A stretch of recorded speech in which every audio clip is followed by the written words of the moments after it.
आप इंटर द्वितीय वर्ष के सभी बच्चों को एक बार मेरे YouTube चैनल में पुनः स्वागत है। आज हम लोग देखेंगे और बातें करेंगे, कविता हम लोग पढ़ेंगे। यह जो है आपके विष्णु खरे जी का लिखा हुआ, जो आपके तीसरे पाठ से है। और तीसरा पाठ में जैसे इसके पहले हमने दो सीरीज में दो पाठों को कंप्लीट कर चुका हूं, तो दो पाठों को कंप्लीट किया हूं जिसमें दो सीरीज दिया हूं। आज तीसरे सीरीज के रूप में हम इसको वर्णन कर रहे हैं, जिसमें यहाँ यह देखा जाएगा कि सत्य क्या है। और एकदम आखिर में कवि जो है विष्णु खरे जी सत्य को क्यों यहाँ पे लाए हैं, और एकदम जो शब्द यहाँ लाए हैं इसको क्यों यहाँ पे प्रस्तुत किए हैं, इसका शीर्षक क्यों रखे हैं। तो सबसे पहले हम इस कविता को जानने से पहले हम जान लेते हैं कि विष्णु खरे जी, जैसे विष्णु खरे जी का जन्म ऐसे छिंदवाड़ा जो है आपके मध्य प्रदेश में है। तो मध्य प्रदेश में इनका जन्म हुआ था। छिंदवाड़ा जगह है जो क्रिश्चियन कॉलेज इंदौर से, ये 1963 ईस्वी में इन्होंने अंग्रेजी साहित्य से एमए किया था। और 1962-63 ईस्वी में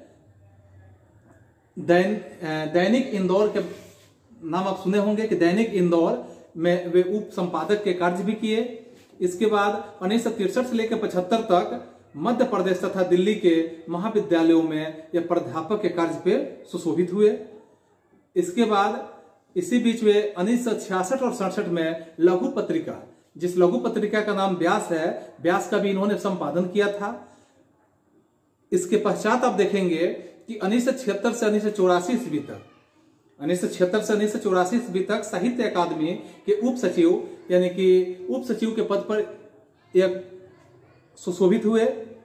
बीच में लखनऊ संस्करण तथा रविवासरीय नव भारत टाइम्स, जो आप नाम जानते हैं कि हिंदी और अंग्रेजी टाइम्स ऑफ इंडिया, आप पत्रिका का नाम सुने हैं टाइम्स ऑफ इंडिया, जो आपके यहाँ अखबार भी है, आप इंडिया में भी संपादक कार्य से जुड़े रहे। और 1993 ईस्वी में जयपुर में नव भारत यानी टाइम्स के संपादक के पद पर है। इसके बाद जवाहरलाल नेहरू स्मारक संग्रहालय के तथा पुस्तकालय के 2 वर्षों तक के वरिष्ठ अध्येता के रूप में सम्मानित हुए। अब स्वतंत्र लेखन तथा अनुवाद कार्य में अभी प्रयासरत हैं और लगे हुए हैं अभी भी। औपचारिक रूप से इनके बारे में अगर हम बातें करें तो लेखन प्रकाशन का आरंभ 1956 में इनका शुरू हुआ था। और पहला प्रकाशन टीएम इलियट का अनुवाद इनका सबसे पहला प्रकाशन है। जैसे मैं आपको पिछले सीरीज में ही बताया था कि कुछ कवि लोगों के जो लेखनी है, उनके लिखे हुए कविते हैं, उनके कहानी है, नाटक है, संस्करण है, जो कुछ भी है, उन कवि के साथ उस पाठ के नाम को याद रखेंगे तो आपके कंपटीशन के एग्जाम में काफी लाभदायक साबित होते हैं। तो इस तरह से टीलियट यानी टीएस इलियट का अनुवाद इन्होंने मरु प्रदेश और अन्य कविताएं 1960 ईस्वी में दूसरा हिंदी संग्रह, जैसे आप देखेंगे दूसरा हिंदी संग्रह एक गैर रूमानी समय में 1970 में प्रकाशित हुआ। तीसरा संग्रह आप देखेंगे कि खुद अपनी आंख से 1978 ईस्वी में, तथा चौथा सबकी आवाज के पर्दे में, और 1994 में पांचवा पिछली बाकी तथा छठा काल और अवधि के दरमियान प्रकाशित हुए। एक समीक्षा पुस्तक आलोचनात्मक की, ऐसे हम कह सकते हैं कि पहली किताब इनका 1983 में प्रकाशित हुआ। और 1983 में जब ये प्रकाशित हुआ उसके बाद हम देखेंगे कि उन्होंने विदेशी कविताओं का हिंदी तथा हिंदी अंग्रेजी अनुवाद अत्यधिक इनके द्वारा किया गया है। इनको फिनलैंड के राष्ट्रीय अवार्ड, यानी राष्ट्रीय अवार्ड में, जिसमें हम कह सकते हैं knight of the order of the white rose से सम्मानित भी किया गया है, जो फिनलैंड का राष्ट्रीय पुरस्कार है। इसके अतिरिक्त रघुवीर साहित्य सम्मान, शिखर सम्मान, हिंदी अकादमी दिल्ली का साहित्यकार सम्मान, मैथिली शरण गुप्त सम्मान मिल चुका है। इनकी कविताओं में हम ऐसे बात करेंगे कि जड़ता और अमानवीय स्थितियों के विरुद्ध सशक्त नैतिक स्वर की अभिव्यक्ति यहाँ प्रचलित है। अब इसमें हम देखेंगे दो बातें हैं कि दो बातों में एक तरफ आप देखेंगे कि जैसे क्रम में आपको दिया गया सत्य के बारे में, दूसरा है एकदम। तो सत्य के बारे में हम बातें करेंगे कि कभी यहाँ सत्य के बारे में क्या हम लोगों के बीच में प्रस्तुत करने के प्रयासरत है, क्या कहना चाहते हैं। तो यह सत्य जो कविता है, यह कविता के माध्यम से कवि हम लोगों के बीच में आधुनिक दुनिया के सत्य के बारे में अनुभव कराना चाहते हैं। जैसे कवि का कहना है इस कविता के माध्यम से कि सत्य कविता यानी कवि के महाभारत और पौराणिक बातों को यहाँ पे उजागर किया गया है, और इसी को उजागर करते हुए इसी संदर्भ में पात्रों के द्वारा जीवन में सत्य के महत्व को स्पष्ट करने का इन्होंने प्रयास किया है। और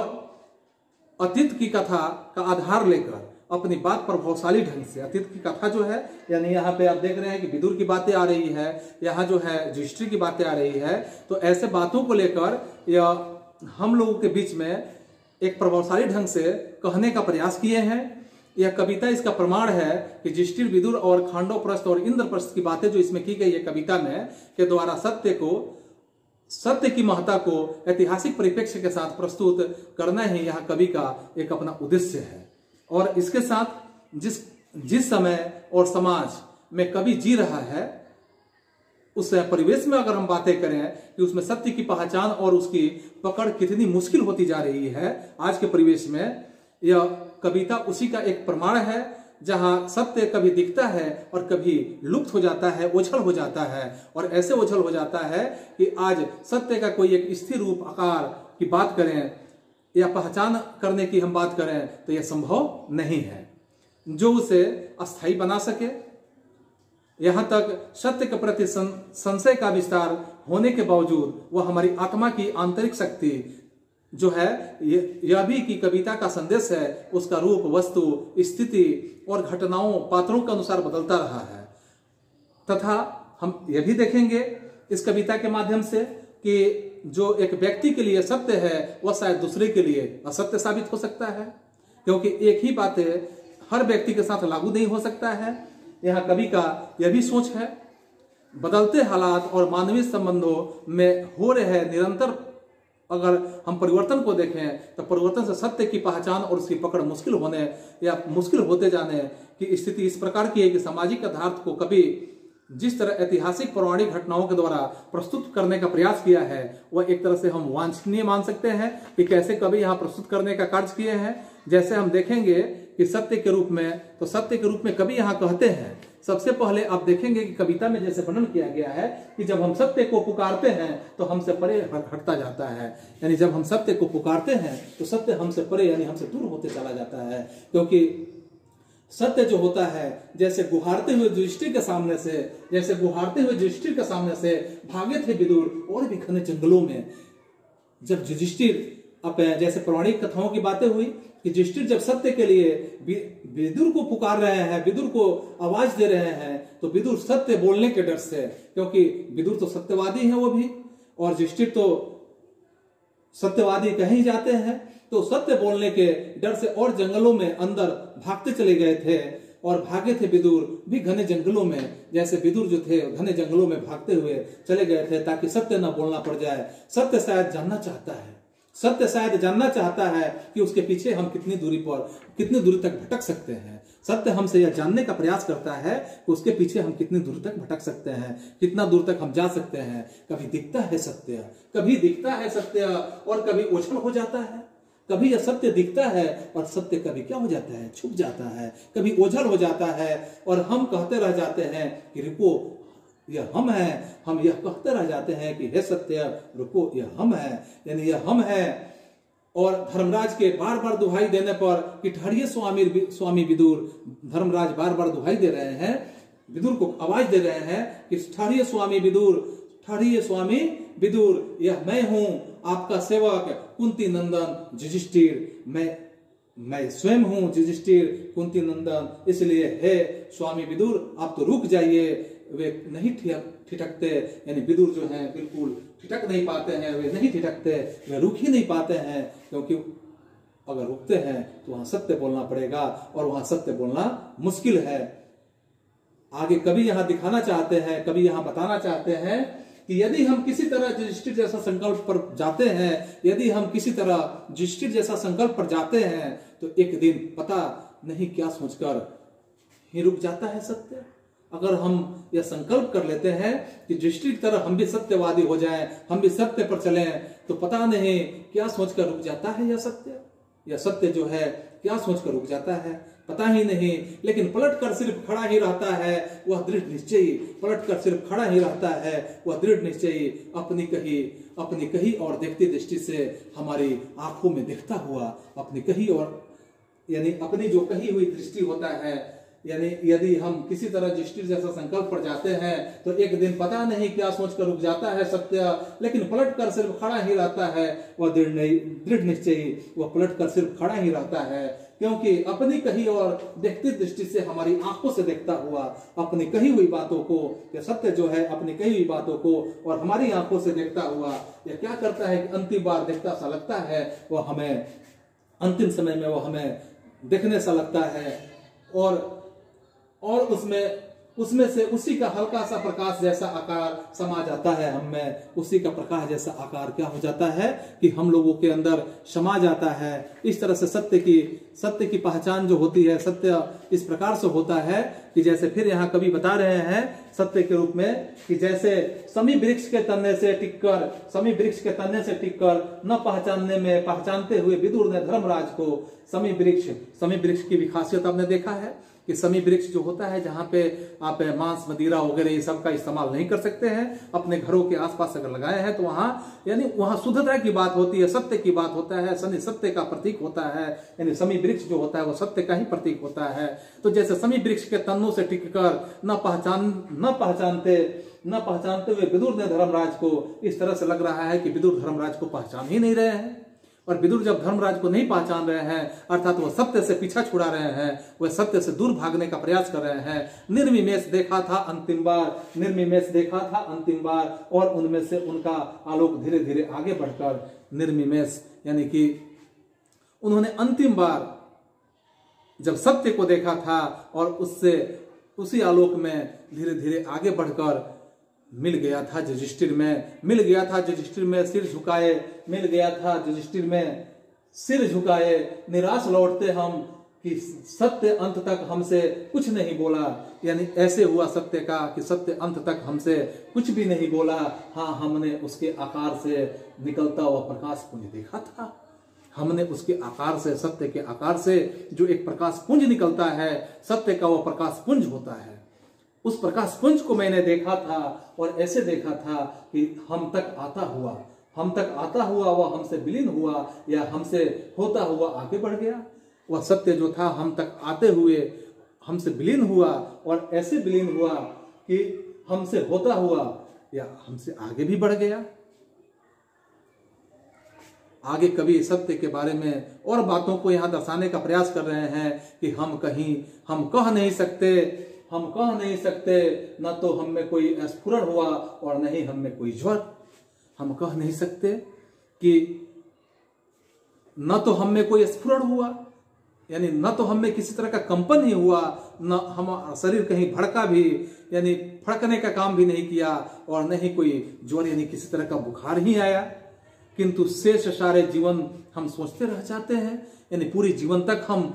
बस यही सोचते रह जाते हैं, और जैसे जाने की सत्य का वह प्रतिबिंब हम में समाया या नहीं, यही हम सोचते रह जाते हैं जीवन भर कि वह सत्य का जो प्रतिरूप है, सत्य का वह रूप है, उसका जो आकार है वह हमारे अंदर समाया या नहीं समाया, इसी के बारे में हम जानते रह जाते हैं पूरे उम्र भर, पूरी जिंदगी भर। हमारी आत्मा में जो कभी दमक उठता है, हमारी आत्मा में जो कभी दमक उठता है, क्या वह उसी का छुअन है? अगर हमारी आत्मा में कभी कभी बातें आप एहसास करेंगे, आप देखेंगे कि अगर आप कहीं किसी बातों में बात आता है तो वहां झूठ बोल देते हैं, आपकी आत्माएं, आपकी इच्छाएं, आपके विचार आपको बार बार कचोटते हुए नजर आएगा कि आपने जो क्या किया, यानी वह सत्य का ही छुअन है। यहाँ कवि का यही कहना है कि वह सत्य का ही छुअन है। जैसे विदुर कहना चाहते तो क्या होता, जैसे विदुर कहना चाहे तो वही बता सकते थे, सोचा होगा माथे के साथ अपना मुकुट नीचा किए, सोचा होगा, विदुर ने सोचा होगा अपने माथे के साथ अपना मुकुट नीचे किए हुए, सर झुकाए हुए विदुर ने देखा होगा, और युधिष्ठिर ने खांडवप्रस्थ से इंद्रप्रस्थ लौटते हुए जब युधिष्ठिर खांडवप्रस्थ से इंद्रप्रस्थ लौटे होंगे तो इस तरह की बातें आई होगी। तो इस तरह से छात्रों, यह हुआ आपके सत्य की बातें, जो आपके आध्यात्मिक बातों से जुड़ा हुआ है, यानी महाभारत के खंड से भी इसको जोड़ा गया है। यहाँ विष्णु खरे जी महाभारत के खंड से भी जोड़ते हुए यहाँ विष्णु और विदुर, यहाँ जो है युधिष्ठिर और विदुर के बीच में संबंध जोड़ते हुए सत्य का प्रतिरूप दिखाने का प्रयास करते हैं। तो फिर हम दूसरी बातों को देखेंगे कि एकदम जो बात आता है, आखिर में यहाँ कवि जो है एकदम किस का उनका क्या उद्देश्य है, इस कविता में कवि क्या कहना चाहते हैं कि एकदम का क्या औचित्य है, क्यों इस कविता को कवि ने रचित किया है। तो जैसे एकदम एक कविता है, यानी माध्यम से कवि ने स्वतंत्रता के बाद, जब हमारी स्वतंत्रता मिली तो स्वतंत्रता के बाद हम देखेंगे कि समाज में हो रही जीवन शैली की को यहाँ माने जिस तरह की जीवन शैली चल रही है हमारे देश में, उसी को रेखांकित करने का कवि ने यहाँ प्रयास किया है। यह दर्शाने का प्रयास किया है कि आजादी हासिल करने के बाद सब कुछ वैसा ही नहीं रहा। जिसकी आजादी दिलाने वाले जो महान सेनानी थे उन लोगों ने कल्पना किया था, और उनके कल्पना जो था धरे के धरे रह गया, वैसा कुछ भी नहीं हो पाया। पूरे देश का कहो या कोई अस्थावर ईमानदार, और पूरे देश में अगर हम खोजें तो स्थावर यानी अस्थायी रूप से अगर किसी ईमानदार व्यक्ति की बात सोचते हैं कि कोई ईमानदार व्यक्ति है, तो आखिर में यहाँ कवि का उद्देश्य यही है कि संवेदनशील जनता का मोह भंग हो गया है। परिणाम यह हुआ कि आपसी विश्वास, परस्पर भाईचारा और सामूहिकता का स्थान आज क्या ले लिया है, तो धोखाधड़ी ने ले लिया है, आपसी खींचातान ने ले लिया है, और नितांत स्वार्थपरता का एक माहौल सबके बीच में खड़ा हो चुका है। सभी लोग अपने स्वार्थ के प्रति ललायित हैं, स्वार्थ को सिद्ध करना चाहते हैं, चाहे वह किसी पद को पाके करें या चाहे किसी पद पे न रह के भी करें, लेकिन सभी लोग अपने स्वार्थ के प्रति बिल्कुल स्वार्थपरक हो चुके हैं। कभी इस माहौल में स्वयं को असमर्थ पाते हुए भी ईमानदार के प्रति एक सहानुभूति स्पष्ट रूप से यहाँ पे प्रकट कर रहे हैं और रखते हैं अपनी बातों को इस कविता के माध्यम से। कैसे सहानुभूति को रखते हैं तथा कुछ न करने की स्थिति में होने के बावजूद, अगर हम कुछ न करने की स्थिति में कुछ हो भी जाता है तो उसके बावजूद स्वयं को ऐसे लोगों के जीवन संघर्ष में बाधक नहीं बनना चाहता है, इसलिए वह इस व्यवधान को कम ही कर सकता है जो कि वह करता है। यही कविता का एक संदेश है जिसे विष्णु खरे जी हम लोग के बीच में प्रस्तुत कर रहे हैं कि आखिर में एकदम यह स्वतंत्रता के बाद की लिखी हुई कविता का क्या उद्देश्य है, इसका क्या औचित्य है, इस पे अभी हम बातें करेंगे और इसे हम देखेंगे कि यहाँ विष्णु खरे जी का प्रयास किए हैं कि सत्य यानी कि सत्य के बाद, जैसे अभी मैंने बात की आपसे कि एकदम आखिर में जैसे कवि कह रहे हैं कि 1947 के बाद से इतने लोगों को इतने तरीकों से 1947 के बाद से इतने लोगों को इतने तरीके से यानी 1947 जब हमारा देश आजाद हुआ उसके बाद से इतने लोगों को, यानी जो भी हमारे देश के लोग हैं उनको कितने तरीकों से कभी यहाँ दर्शाने का काम कर रहे हैं कि आत्मनिर्भर मालामाल, यानी बहुत लोग जो है आत्मनिर्भर हो गए, मालामाल हो गए और गतिशील होते देखा है। जैसे मैंने अभी बात किया था कि जैसे जो हमारे महान सेनानी थे, स्वतंत्रता सेनानी थे, देश के महान सपूत थे, उन लोगों ने जो भी सोचा था उनके सपने अधूरे ही रह गए, क्योंकि आत्मनिर्भर मालामाल और गतिशील होते देखा है। कवि ने यहाँ वर्णन किया है कि आत्मनिर्भर मालामाल और गतिशील होते देखा है कि जब जब आगे कोई हाथ फैलाता है 25 पैसे एक चाय या 2 रोटी के लिए, 25 पैसे यानी जब कोई आगे हाथ फैलाता है 25 पैसे एक चाय या 2 रोटी के लिए, तो जान लेता हूं, तो मुझे यह पता चल जाता है, मैं यह जान लेता हूं, क्या जान लेता हूं कि मेरे सामने एक ईमानदार आदमी, औरत या बच्चा खड़ा है। क्योंकि जो हाथ फैलाता है वह ईमानदार है, इसलिए ईमानदार है क्योंकि उसने बेईमानी करने की नियत ही नहीं पाली। अगर वो भी बेईमानी करने की नियत पालता तो कहीं चोरी करता, कहीं डाका डालता या गलत कार्यों को करके अपने पास पैसे को इकट्ठा करता, वह भी मालामाल हो जाता, वह भी गतिशील हो जाता, वह भी आत्मनिर्भर हो जाता। तो इस तरह से कभी यहाँ दिखाने का प्रयास कर रहे हैं कि 25 पैसे एक चाय या फिर कहें कि 2 रोटी के लिए, तो जान लेता हूं मेरे सामने एक ईमानदार आदमी, औरत या बच्चा खड़ा है। मानता हुआ, यानी मानता हुआ कि हाँ मैं लाचार हूं, मानता हुआ कि हाँ मैं लाचार हूं, कंगाल या कोढ़ी या मैं भला चंगा हूं और कामचोर, और यानी वो अपने आप को बताता है।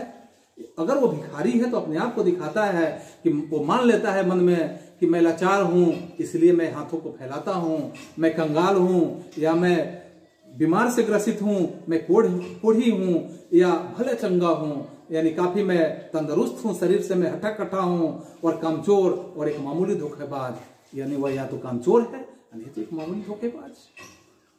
यह दिखाने का यहाँ प्रयास कभी नहीं किया है, लेकिन पूरी तरह तुम्हारे संकोच, लज्जा, परेशानी, अगर हम बात करें या मैं भला चंगा हूं, लेकिन पूरी तरह तुम्हारे संकोच, लज्जा, परेशानी या गुस्से पर आश्रित, वो पूरी तरह से तुम्हारे संकोच पे, तुम्हारे लज्जा पर या तुम्हारे गुस्से पे आश्रित है कि तुम जैसे चाहो उसके साथ वैसे पेश आओ। अगर तुम फैलाए हुए हाथ को कुछ दे देते हो तो उसी पे आश्रित है, या तुम्हारे अंदर अगर कोई लज्जा आती है तो देते हो, या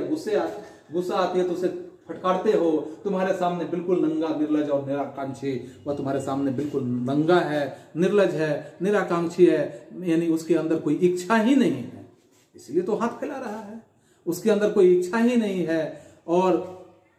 इस तरह से कभी यहां बता रहे हैं कि तुम्हारे सामने बिल्कुल नंगा है, निर्लज है या निराकांक्षी है, मैंने अपने को हटा लिया है हर मोड़ से, यानी हर होड़ से, कभी जो है अपने आप को हर होड़ से हटा लिए हैं, और ऐसे होड़ से हटा लिए हैं, मैं तुम्हारी विरोधी, प्रतिद्वंदी या हिस्सेदार नहीं, मैं तुम्हारा विरोधी भी नहीं, मैं तुम्हारा प्रतिद्वंदी भी नहीं, और मैं तुम्हारा कोई हिस्सेदार भी नहीं हूं। मुझे कुछ देकर या न देकर भी तुम कम से कम एक आदमी से तो निश्चिंत रह सकते हो, या तो मुझे तुम कुछ दो या मत दो, लेकिन एक आदमी से निश्चिंत हो जाओ। इस तरह से कभी जो है यहाँ ईमानदारी के बातों को प्रकट करने का प्रयोग किया है। अब इसके बाद कुछ प्रश्न है, जो प्रश्न आप निश्चित रूप से अपने पाठ्य पुस्तक से देखेंगे और देख के उसको सॉल्व करने का प्रयास करेंगे। अगर जहां भी आपको परेशानियां समझ में आए, आप हमसे जितना हो सके उतना सहयोग ले भी सकते हैं। इसके लिए आप मेरे नोटिफिकेशन पे जो कमेंट है, कमेंट बॉक्स में कमेंट करेंगे, और मैं आपको एक बार फिर से याद दिला दूं कि अगर आप मेरे चैनल को सब्सक्राइब नहीं किए हों तो आप निश्चित कर लें, ताकि जो भी मेरा वीडियो जब अपलोड होगा उसका नोटिफिकेशन के माध्यम से आपको मैसेज मिल जाएगा। और आज के लिए हम बस इतना ही, फिर हम मिलेंगे अगले सीरीज के साथ अगले क्लास में। तो आज के लिए दैट्स ऑल, थैंक यू।